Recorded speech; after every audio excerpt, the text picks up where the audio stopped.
नमस्कार। मैं एडवोकेट नृपेंद्र सिंह स्वागत करता हूं आपका अपने YouTube चैनल लॉ डोर में।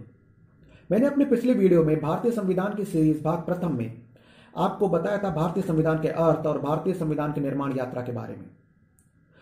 उसी क्रम में आज आगे बढ़ते हुए मैं आपको इस वीडियो में बताऊंगा कि सन 1946 में ब्रिटिश मंत्रिमंडलीय एक शिष्टमंडल ने अपनी योजना के तहत वर्तमान भारतीय संविधान की संरचना का निर्माण किया था। तो आगे बढ़ते हैं। ब्रिटिश संसदीय प्रतिनिधि मंडल की रिपोर्ट का अध्ययन करने के बाद सन 1946 में एक त्रिस्तरीय प्रतिनिधि मंडल भारत आया था, जिसे कि कैबिनेट मिशन के नाम से जानते हैं।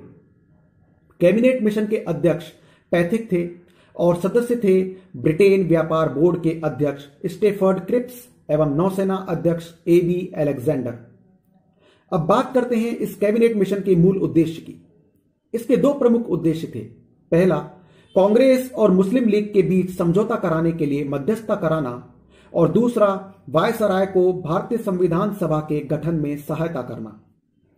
भारत में संविधान सभा का गठन कैबिनेट मिशन योजना के प्रावधानों के अनुसार अप्रत्यक्ष रूप से राज्यों की विधानसभाओं द्वारा सन 1946 में किया गया था तथा निर्वाचन केवल 3 संप्रदायों मुस्लिम, सिख और हिंदुओं में विभक्त किया गया था तथा इसमें चीफ कमिश्नरी प्रांतों को भी प्रतिनिधित्व दिया गया था। इसके अलावा कैबिनेट मिशन योजना का एक महत्वपूर्ण भाग यह भी है कि कैबिनेट मिशन योजना के अनुसार संविधान सभा के सदस्यों की संख्या कुल 389 थी, जो कि प्रांतों, देशी रियासतों और कमिश्नरी क्षेत्रों से चुने गए थे। सभी प्रांतों और देशी रियासतों को अपनी जनसंख्या के अनुसार स्थान आवंटित किए गए थे, यानी कि संविधान सभा में जनसंख्या के आधार पर प्रतिनिधि निर्धारित किए गए थे, जो कि प्रति 10 लाख पर 1 था। इस संविधान सभा में महिलाओं के लिए भी स्थान था तथा उनकी संख्या 9 थी और ST सदस्यों की संख्या कुल 33 थी। अब बात करते हैं संविधान निर्माण के प्रमुख चरण तथा प्रक्रिया के बारे में। यह बहुत महत्वपूर्ण है कि संविधान सभा की प्रथम बैठक 9 दिसंबर 1946 को हुई थी तथा श्री सच्चिदानंद सिन्हा संविधान सभा के अस्थायी अध्यक्ष बने थे, और यह भी महत्वपूर्ण है कि मुस्लिम लीग ने इसका बहिष्कार किया था। 11 दिसंबर 1946 को श्री राजेंद्र प्रसाद को संविधान सभा का स्थायी सदस्य चुना गया था तथा श्री BN राव संविधान सभा के संवैधानिक सलाहकार पद पर नियुक्त किए गए थे।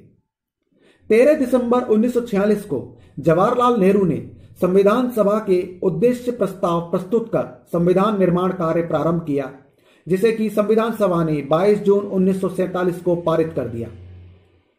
संविधान सभा ने विभिन्न समितियों जैसे कि प्रक्रिया समिति, वार्ता समिति, झंडा समिति, प्रारूप समिति आदि कुल 13 समितियों का गठन किया था। इन समितियों ने समय समय पर अपनी रिपोर्ट सौंपी थी, जिस पर कि संविधान सभा द्वारा विचार किया गया था। इनमें से प्रमुख समिति की अगर बात करें तो वह थी प्रारूप समिति, जिसका गठन 19 अगस्त 1947 को किया गया था तथा डॉक्टर BR अम्बेडकर को इसका अध्यक्ष नियुक्त किया गया। इसमें महत्वपूर्ण यह है कि संविधान सभा की बैठक वृत्तीय वाचन यानी कि अंतिम वाचन के लिए 14 नवंबर 1949 को हुई थी तथा यह बैठक 26 नवंबर 1949 को समाप्त हुई, और इस प्रकार से संविधान सभा द्वारा संविधान का निर्माण 2 साल 11 माह 18 दिन में किया गया था तथा संपूर्ण संविधान 26 जनवरी 1950 को हमारे देश भारत में लागू हुआ, और उसी दिन भारत को गणतंत्र घोषित किया गया तथा इसी 26 जनवरी के दिन को हम हर साल गणतंत्र दिवस के रूप में मनाते आ रहे हैं। इसके अलावा एक महत्वपूर्ण तथ्य यह भी है कि संविधान सभा को ही आगामी चुनाव तक भारतीय संसद के रूप में मान्यता दी गई थी। तो यह थी भारतीय संविधान को लेकर कुछ जरूरी जानकारी। अपने अगले वीडियो में मैं आपको बताऊंगा भारतीय संविधान के स्वरूप तथा स्रोत के बारे में।